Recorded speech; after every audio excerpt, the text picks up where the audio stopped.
distinta, donde habíamos visto la importancia de las hormonas tiroideas. Por otra parte, también vimos sus funciones, ¿de acuerdo? Entonces, habíamos visto este importante eje, el eje hipotálamo, adenohipófisis, tiroides, ¿de acuerdo?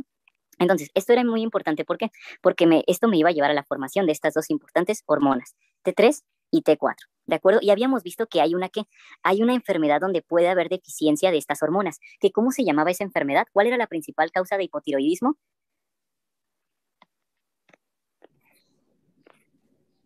Empezaba con H. La enfermedad de Hashimoto. Perfecto, tiroiditis de Hashimoto. Era de las principales causas, donde veíamos que era la generación de una enfermedad autoinmunitaria, ¿de acuerdo? Y veíamos todo este proceso importante. Por otra parte, vimos sus manifestaciones clínicas, ¿no? Que para no irme al otro lienzo, aquí las habíamos visto. Aumentaban de peso, las personas luego decían, oh, es que se me olvidaron las cosas. ¿De acuerdo? Entonces, algo importante de esto, doctoras y doctores, era que el hipotiroidismo es muy prevalente, ¿de acuerdo? Y lo vemos hasta en una razón de 10 mujeres por cada hombre.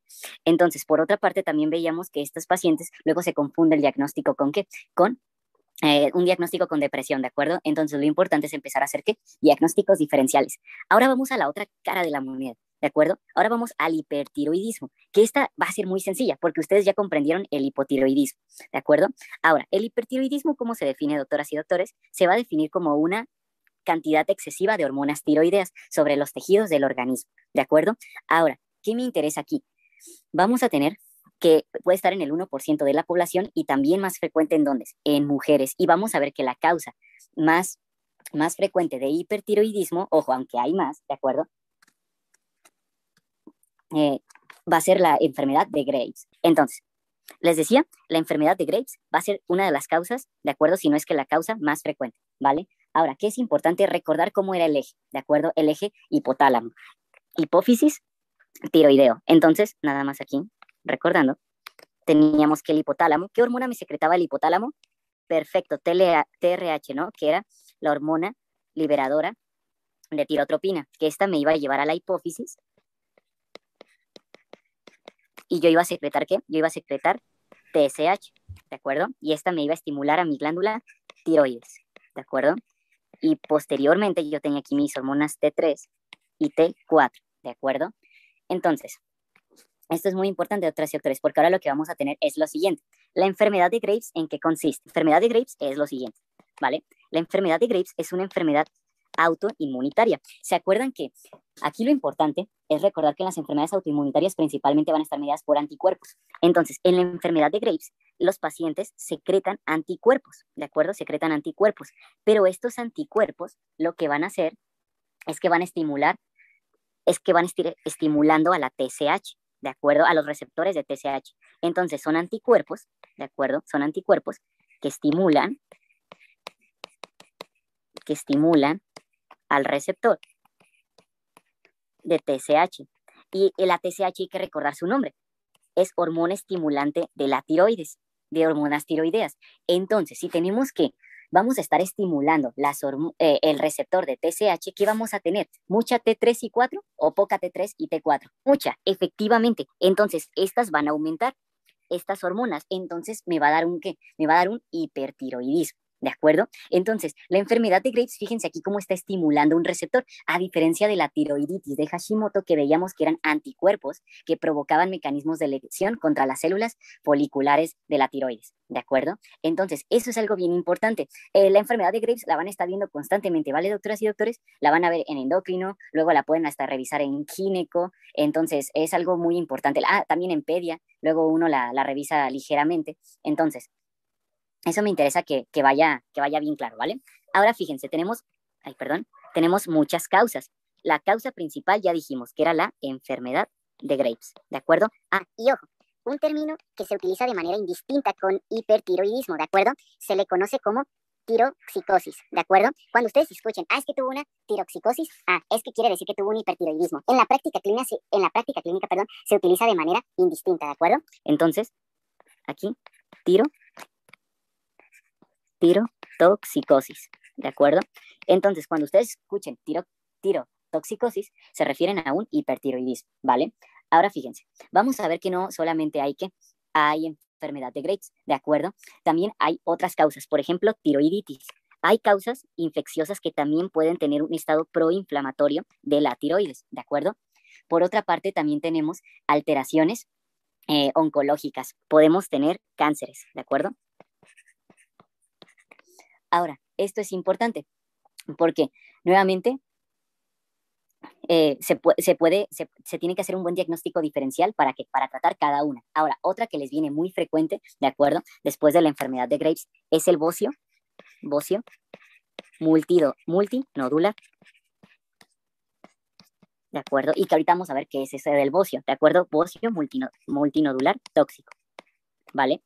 Ahora, hay más causas, hay adenomas, hay hipertiroidismo inducido por yodo, ¿de acuerdo? Que luego también hay que evaluar esas concentraciones de yodo. No es muy frecuente que lo veamos en la consulta, nuevamente lo más frecuente es hiperfunción tiroidea debido a enfermedad de Graves.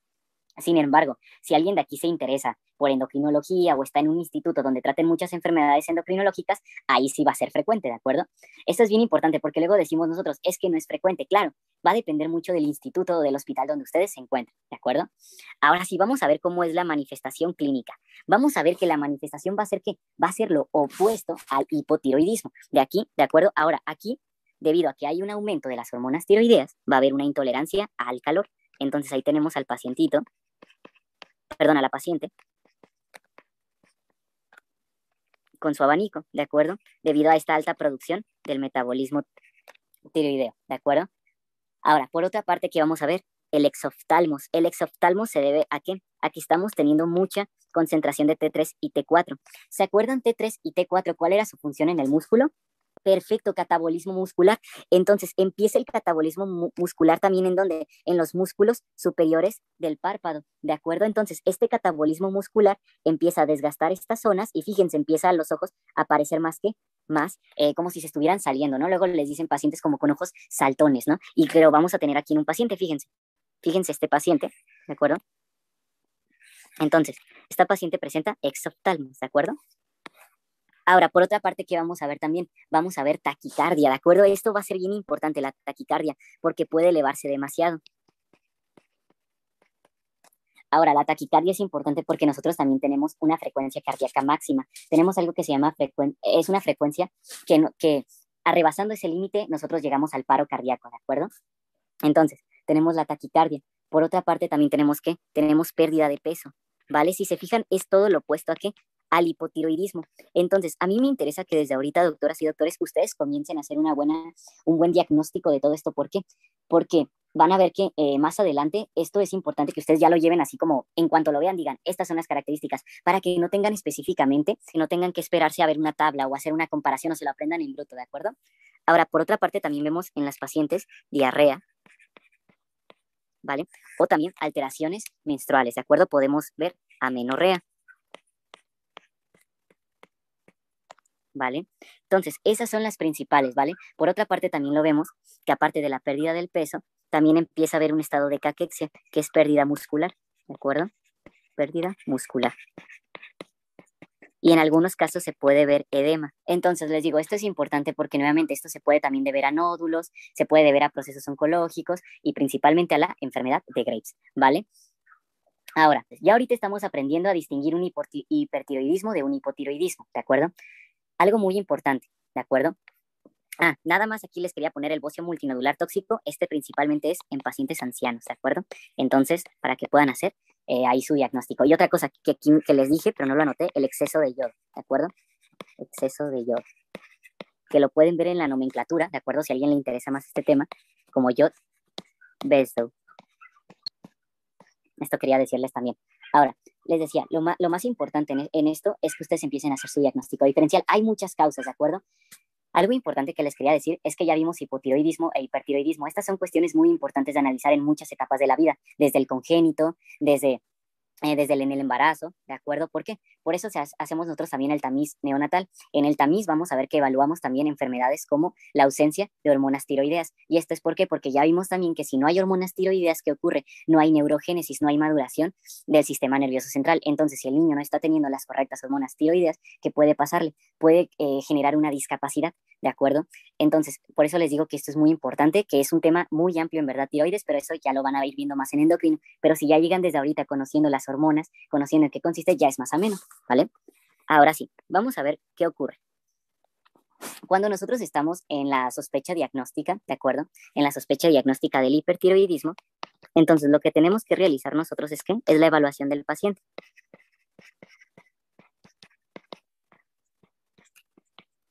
¿De acuerdo? Vamos a hacer su historia clínica. Entonces vamos a ver si no tiene ¿qué? Enfermedad de Graves. Vamos a evaluar también manifestaciones de un bocio multinodular tóxico. Y ojo, para esto, claro que no todo es con clínica, se necesitan más estudios, ¿de acuerdo? Pero ahorita lo que me importa es que vean que hay muchas causas. También se pueden generar adenomas tóxicos, hipertiroidismo inducido por yodo, ¿de acuerdo? O algún tumor. Ahora, lo importante aquí va a ser ¿qué? Va a ser la evaluación, ¿de acuerdo? Va a ser la evaluación de las hormonas tiroideas. Como todo, necesitamos realizar un perfil tiroideo, ¿de acuerdo?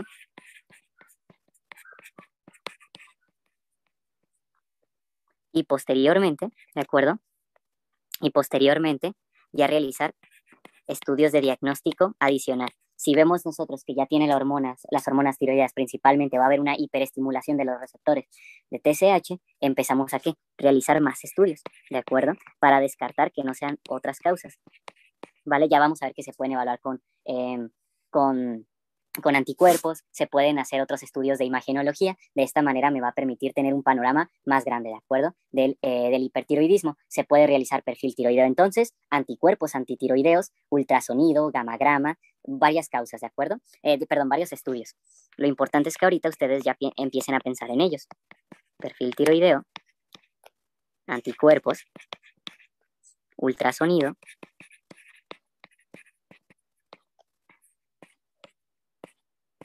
gamagrama. Ahora, fíjense, doctoras y doctores, cómo en estas pacientes sí es más frecuente que este aumento del tamaño de la glándula tiroides, desarrollando el bocio, ¿de acuerdo? Por otra parte, vemos a la paciente con ¿qué? Con exoftalmos y bocio. Y lo importante, ¿qué creen que sea más fácil tratar? ¿Un hipertiroidismo o un hipotiroidismo? Siempre va a ser más difícil, doctoras y doctores, cuidar algo que tiene retroalimentación positiva. Es decir, algo que se está potenciando solo es más difícil controlarlo. En cambio, como dice la doctora, pues bueno, yo le quito la tiroides y le echo levo. Entonces, claro, es más sencillo, ¿de acuerdo? Y en sí ese es el principio. Lo que vamos a terminar haciendo es tratar de quitar tiroides, ¿de acuerdo? ¿Para qué? Para posteriormente dar tratamiento, ¿de acuerdo? De reemplazo. Entonces, vamos a ver los tratamientos, ¿vale? Nada más para concluir, doctoras y doctores, entonces, la importancia entre un hipotiroidismo y un hipertiroidismo. Y ustedes ya ahorita ya saben ya saben las diferencias, ¿de acuerdo? Entonces, si les llega un paciente y tienen sospecha de hipertiroidismo, oiga, señora, usted tiene como, le molesta mucho el calor, ¿de acuerdo? Por otra parte, ha sentido que pierde peso, suda mucho, ¿de acuerdo? Tiembla mucho, ha tenido como ansiedad, entonces, eso les ayuda a ustedes a ir haciendo su diagnóstico, ¿vale? Y ahora sí, vámonos con el tratamiento. Para el tratamiento, ¿de acuerdo? Para el tratamiento lo vamos a ver acá. ¿Vale? Para el tratamiento, entonces, doctoras y doctores, yo necesito recordar lo siguiente. Teníamos esta vía ¿para qué? Para estimular la formación de T3 y T4. Entonces, el primer tratamiento que consiste es inhibir a la peroxidasa tiroidea. Si no hay peroxidasa tiroidea, se van a inhibir los procedimientos de organificación y acoplamiento del yodo. Entonces no vamos a tener a nuestras hormonas tiroideas, ¿de acuerdo? Entonces el primer mecanismo de acción, aquí teníamos al trazo, es inhibir a trazo, ¿de acuerdo? Va a ser inhibir a trazo. Y a este medicamento, ¿cómo le llamamos? Se llama metimazol, ¿de acuerdo? Metimazol es un inhibidor de la peroxidasa tiroidea, metimazol. Ahora, hay luego una confusión. Metimazol. ¿Se acuerdan qué medicamento habíamos visto con un nombre similar, doctoras y doctores? Lo vimos en AINES. Teníamos, recuerden, el metamizol. El metamizol era un AINE, ¿de acuerdo? ¿Cuál es la mnemotecnia aquí? Este hace mucha controversia y confunde a todo el personal de salud. Entonces, fíjense, mi mnemotecnia, que me acuerdo que me ayudó mucho cuando la leí, nuevamente pues no la creé yo, pero me ayuda mucho, es recordar, ¿de acuerdo? Que metamizol lleva una A de AINE, ¿de acuerdo? Y el metimazol tiene una I como del yodo. Entonces, sé que el metimazol va a ser ¿para qué? Para enfermedad de hipertiroidismo, ¿de acuerdo? O tiroidea, ¿vale? Ahora, entonces, esta es una manera de diferenciarlo. Y si ustedes dicen, oye, Fer, Pero es que no, la verdad a mí se me hace muy difícil eso de las letras del A y la I. Bueno, hay un sinónimo para el metimazol, ¿de acuerdo? El sinónimo es tiamazol, ¿de acuerdo? Este es un sinónimo, ¿vale? Entonces,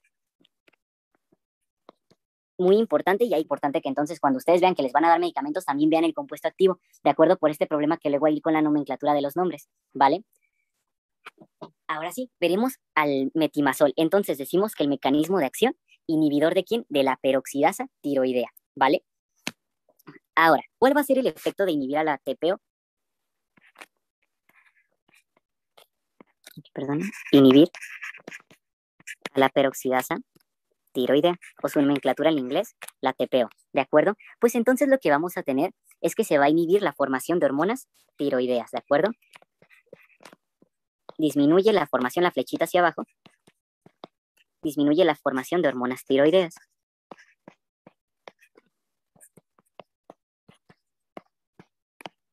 Por otra parte, también ¿qué? Se van a inhibir los procesos del acoplamiento y de la organificación del yodo, los procedimientos que habíamos visto en la vía cuando la explicamos completa la semana pasada. Inhibir el acoplamiento y la organificación del yodo.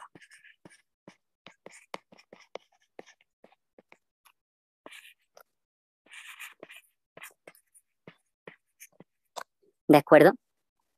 Ahora, bueno, hasta aquí, doctoras y doctores. ¿Alguien tiene alguna pregunta? ¿Les generó duda el nombre? ¿Todo bien? Todo bien, Fer. ¿Todo bien? Ok, perfecto. Entonces continuemos.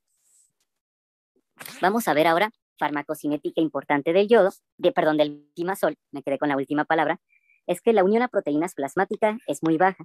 Unión a proteínas plasmáticas es baja, ¿de acuerdo? Por otra parte, la semivida plasmática, ¿de acuerdo? La semivida es de 4 a 6 horas.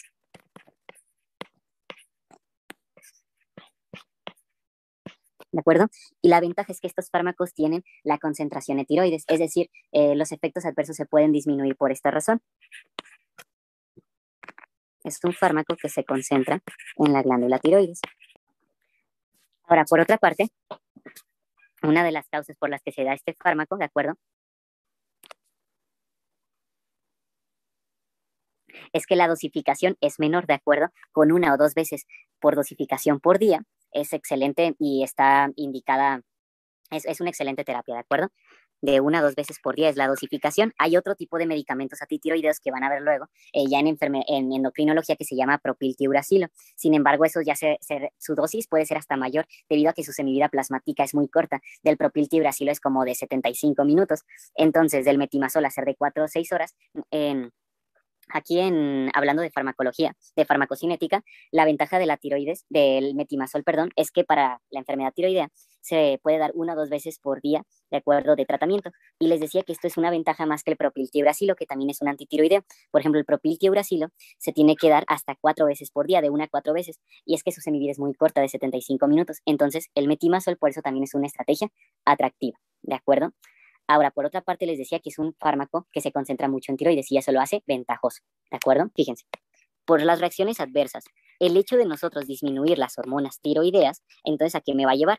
Muy sencillo, ¿cuáles creen que serían las manifestaciones clínicas de las reacciones adversas?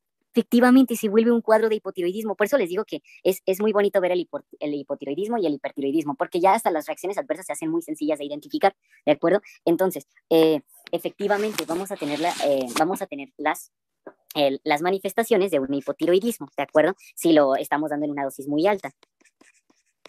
Y ustedes ya saben ahorita las manifestaciones de un hipotiroidismo. Ahora, por otra parte, también vemos que se pueden dar cuadros de neutropenia, agranulocitosis. ¿De acuerdo? Y se han dado unos efectos adversos que me gustaría recalcar que pueden llegar a ser preguntables para cuestiones de su departamental.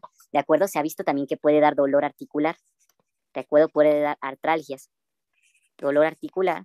Podemos tener cuadros de ictericia y algunos cuadros de exantema. Entonces, para cuestiones de su departamental, ¿de acuerdo? Estos, por favor, llévenlos un poco más ahí, más presentes, ¿de acuerdo? Ahora sí, vamos por otra parte. Dijimos que estos medicamentos, ¿de acuerdo? Estos medicamentos nos ayudan a disminuir, ¿qué? A disminuir la formación de hormonas tiroideas. Sin embargo, y otra característica nada más que les quería decir antes de lo que a continuación voy a decir, es que tienen un paso a través de la placenta muy bajo, ¿de acuerdo? Atraviesan muy poco placenta, llegan poco a placenta, ¿de acuerdo? O por otra parte también se ha visto concentraciones bajas en leche materna, ¿de acuerdo? Ahora sí, ¿qué ocurre? Nuevamente habíamos visto que el hipertiroidismo, ¿de acuerdo? Es una condición un poco difícil, ¿de acuerdo? Porque vamos a tener entonces toda esta manifestación clínica y podemos tener toda esta alteración cardiovascular, ¿de acuerdo? Entonces, lo importante es considerar todas estas terapias. ¿Para qué? Para saber también los efectos adversos que yo puedo causar en la paciente, ¿de acuerdo? En el tratamiento. Vamos a lo siguiente. Fíjense. Esto les decía lo de la placenta que puede atravesarla y la leche materna. ¿Por qué? Porque esto puede llegar a ser una alternativa, ¿de acuerdo? En el hipertiroidismo en embarazo, ¿de acuerdo? En embarazo. Ahora, ¿por qué? Como les dije, es difícil luego tratar todo esto en un paciente. Entonces, nosotros lo que hacemos, digamos, si el paciente no tiene ningún estado de embarazo o no tiene alguna otra enfermedad, podemos también ir destruyendo la tiroides, ¿de acuerdo? Y eso es algo muy interesante, porque nosotros lo que hacemos es dar un fármaco que provoca destrucción de las células tiroideas. ¿Alguien sabe cómo se llama ese fármaco? Le llama yodo 131. Ese es yodo radioactivo. Entonces, les pregunto a ustedes, si a mí me dieran un hipertiroidismo en el embarazo, ¿creen que sería bueno que yo le diera yodo radioactivo? No. No, efectivamente, está contraindicado, ¿de acuerdo? No se da nunca en embarazadas, ¿vale?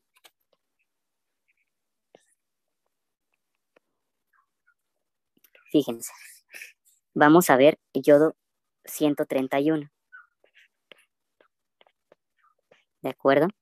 Entonces, lo importante de este yodo 131, ¿de acuerdo? Es que va a ser entonces un fármaco radioactivo. Se le conocen como radioyodos, ¿de acuerdo? ¿Qué hace un radioyodo? Fíjense. Nosotros vimos que las células tiroideas meten yodo a través de ¿qué? A través de NIS, ¿de acuerdo? Entonces, lo que hacemos nosotros es confundir anís. El yodo 131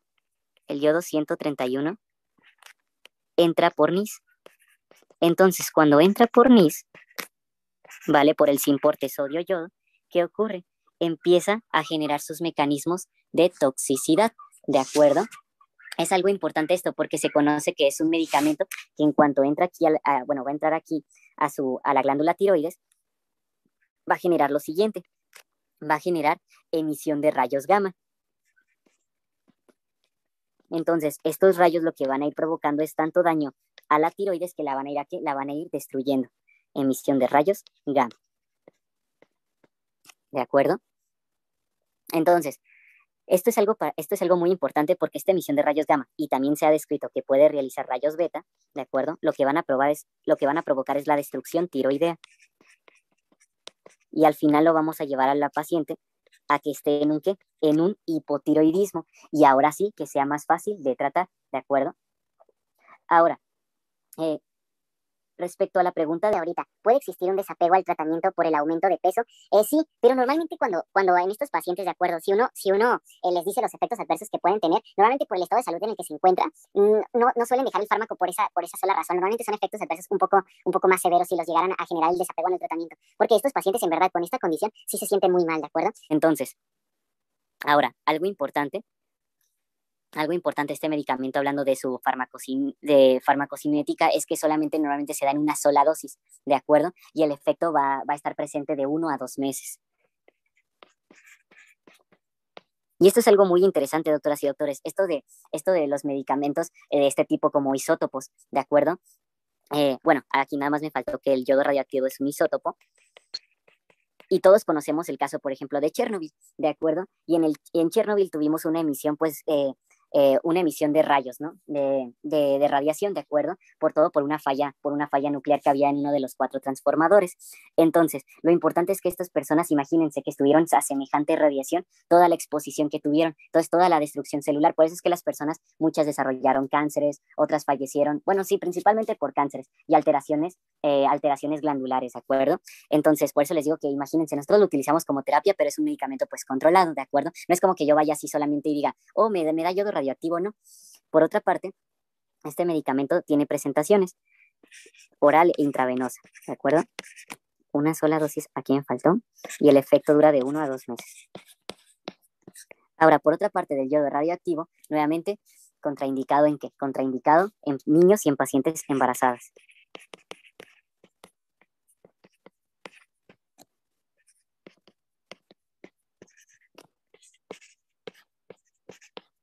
¿De acuerdo? De hecho, para dar el yodo radioactivo tienen que asegurarse, doctoras y doctores, que ustedes saben que la paciente no está para nada bajo un estado de embarazo, ¿de acuerdo?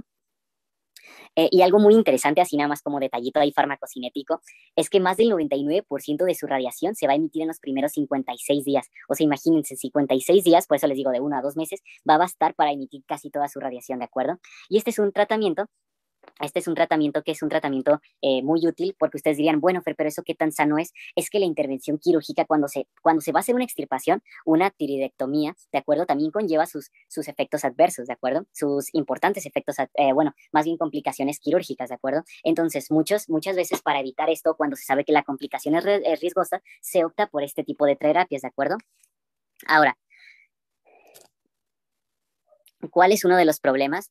Pues que luego el hipotiroidismo puede ser así como de un jalonazo, ¿de acuerdo? De un grave, entonces la paciente en este caso no se va a sentir bien, ¿vale? Entonces ese es uno de los problemas, la alta progresión que pueda desarrollar el hipotiroidismo. Es muy abrupto, entonces la paciente se va a sentir muy mal. Reacciones adversas aquí. El hipotiroidismo.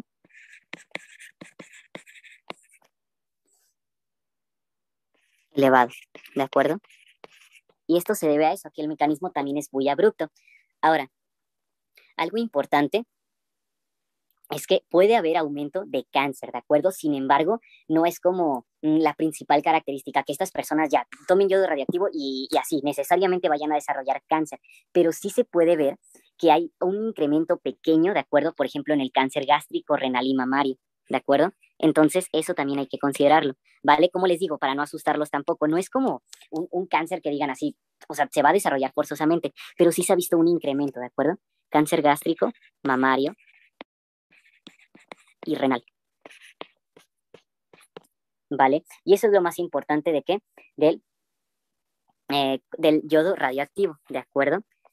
Entonces, nuevamente el hipotiroidismo abrupto hay que vigilar eso, ¿de acuerdo? Ahí, de hecho, el yodo radioactivo cuando se da con otro manejo. Y aquí principalmente también se habla con el área de endocrinología, ¿vale? Entonces, ya saben cuál es la función del yodo radioactivo y lo van a estar tocando muy frecuentemente cuando lleguen a endocrino, ¿de acuerdo? Van a estar hablando constantemente del yodo radioactivo. Ahora, vamos a ver lo siguiente. Yo les había dicho que una de las principales causas, ¿de acuerdo? Y complicaciones del hipertiroidismo va a ser la enfermedad cardíaca, ¿de acuerdo? Y esto es porque puede elevar demasiado la frecuencia. Ahora, yo les dije que también tenemos una frecuencia cardíaca máxima, ¿de acuerdo? Que nos puede llevar a un paro cardíaco súbito. ¿Cómo se calcula esta frecuencia cardíaca?